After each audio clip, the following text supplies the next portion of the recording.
Hello everyone, welcome back to my channel Tuli's time. আমি তুলি। আজকে আবারও একটা ক্লে জুয়েলারি মেকিং ভিডিও নিয়ে চলে এসেছি। তো দেখো, প্রথমেই যেটা করেছি, একটা বড় রাউন্ড একটা বেস বানিয়ে নিয়েছিলাম, তার উপরে কিছুটা টেক্সচার দিয়ে নিয়েছি। এর আগে অনেকবার আমি দেখিয়েছি কিভাবে রাউন্ড করব, কিভাবে টেক্সচার করব। আচ্ছা, রাউন্ডটা চারিদিকে আর একটা ক্লে দিয়ে আমি এটাকে সিকিওর করেছি, আর সেটাকে আমি ভালো করে শেপ করে নিচ্ছি, আর তার সাথে সেটাকে সেফটি পিন দিয়ে একটা টেক্সচার দিয়ে নিচ্ছি, যাতে জিনিসটা বেশ ভালো লাগে। তো দেখো, তো আশা রাখছি তোমাদের এই মেকিং ভিডিওগুলো কিছুটা হলেও হেল্প হচ্ছে। জানি না তোমাদের কতটা ভালো লাগছে বা উপকার হচ্ছে। যারা এই ভিডিওগুলো পছন্দ করছে অবশ্যই একটা লাইক বা কমেন্ট করে একটু জানিও যে তোমাদের ভালো লাগছে কিনা।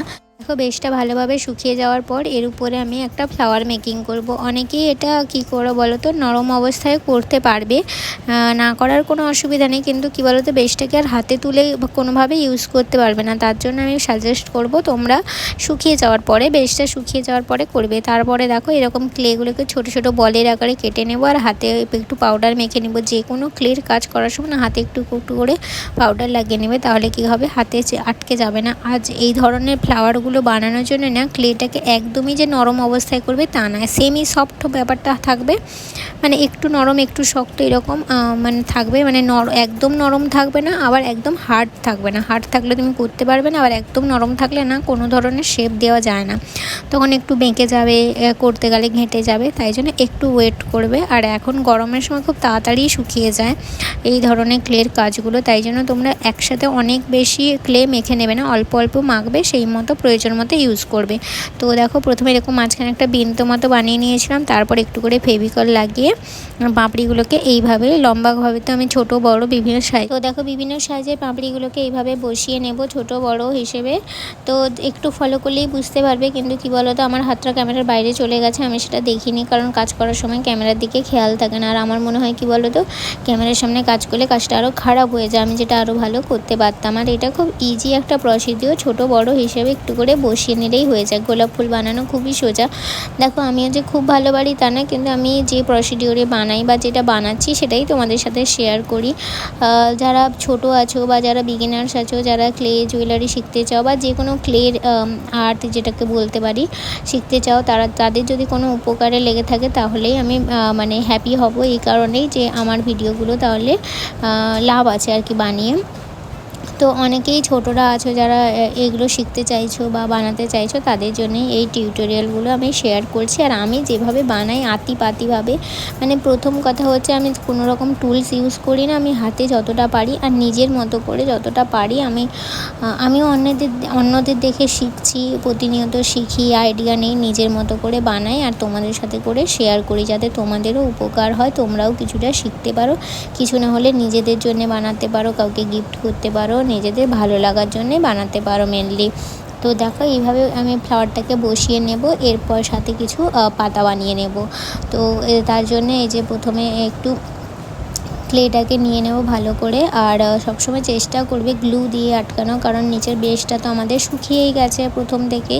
তো আমি আর তার সাথে কিছু কিছু যে সাইডে যে ফ্লাওয়ারের যে ইয়েগুলো কুঁড়িটা বানিয়েছিলাম সেটা লাগাবো বলে এরকম একটা ডান্ডি মতো একটা বানিয়ে নিয়েছি। তো সেরকম সাইজ নিয়ে নিজের মতো করে বানাচ্ছি।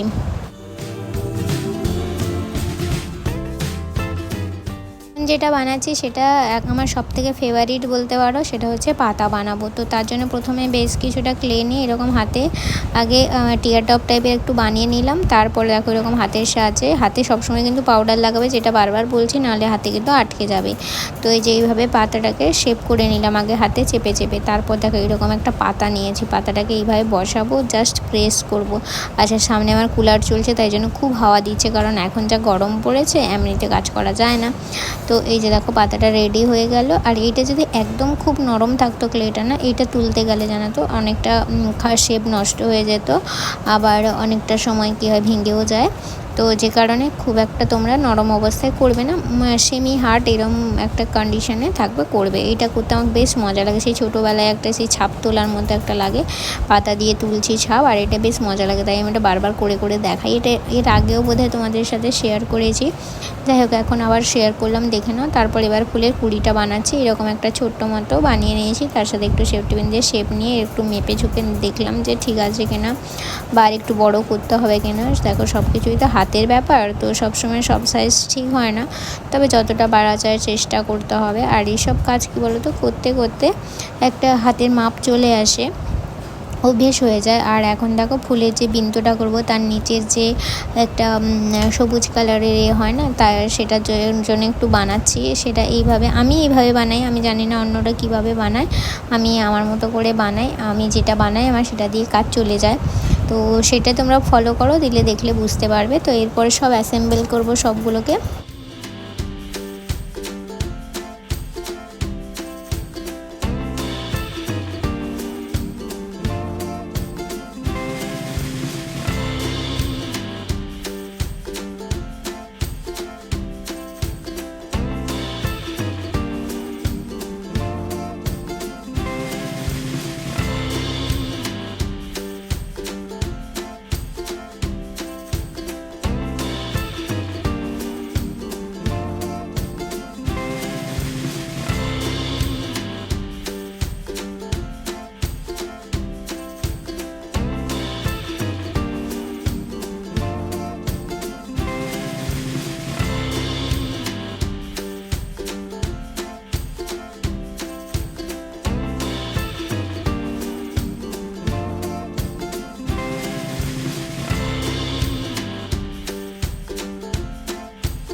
দেখলে পুরোটা রেডি হয়ে গেছে। আর এটা তারপরে দিনে আমি কালার করব, তাই ওয়েট করে যাব এটা শুকিয়ে যাওয়ার জন্য, ভালোভাবে শুকিয়ে যাবে তারপর কালার করব। আর তার সাথে দেখো দুটো ইয়াররিংস বানাবো, তাই বেসটা বানিয়ে নিচ্ছি আর মেপে দেখে নিচ্ছি যে ঠিক হচ্ছে কিনা।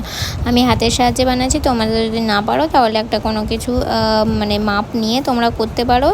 আর এখন ইয়াররিংসটা বানাবো। আর এই যে দেখো মোটামুটি একটা রেডি। আর সত্যি বলতে খুব ভুল হয়ে গেছে, এই গোলাপ ফুলটা যখন আমি বানাচ্ছিলাম ক্যামেরাটা অন করিনি, আমি কিন্তু ক্যামেরার সামনে করেই যাচ্ছিলাম কালার, কিন্তু যখন আমি দেখলাম যে ক্যামেরাটা অনই হয়নি, গোলাপ ফুলটা তো কালার করাটা দেখাতে পারলাম না, কিন্তু বাকি যেগুলো আছে সেটাই তোমাদের সাথে শেয়ার করার চেষ্টা করছি। দেখো এখন পাতাটার কালার করছি, একদম অল্প পরিমাণে রং নিয়ে ভালো করে স্প্রেড করে দিচ্ছি, একদম হালকাভাবে আলতোভাবে, দেখেই বুঝতে পারছো যে পাতার যে এই যে দাগগুলো যাতে বোঝা যায়। তারপর আমি কি করছি, ডিপ গ্রিন, তার সাথে স্যাপ গ্রিন, তার সাথে লাইট গ্রিন, ইয়েলো, এরকম করে একটা শেডিং করব। দেখো যে কোনো কালারের জন্য না খুব শেডিংটা প্রয়োজন, যেমন এই গোলাপ ফুলটাতে অনেক রকমের শেডিং দিয়েছি।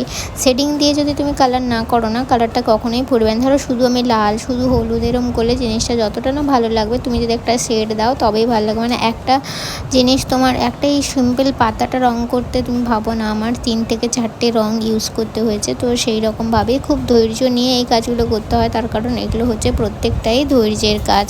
তো তোমরা এখন এবার কালারিং পার্টটা এনজয় করো।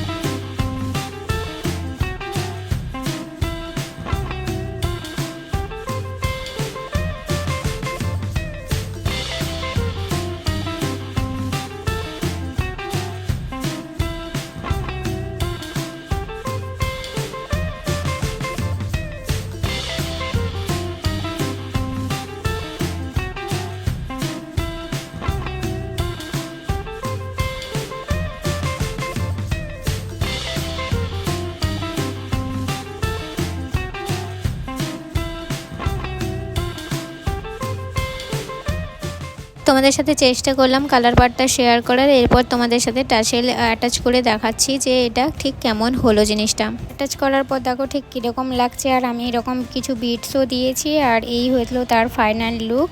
তো আবার একটা নতুন কোনো মেকিং ভিডিও নিয়ে আসবো, ততক্ষণের জন্যে টাটা। আর আজকের ভিডিওটা ঠিক কেমন লাগলো জানিও, আর যদি তোমাদের কোনো হেল্প হয়ে থাকে একটা প্লিজ লাইক করে দিও। টাটা।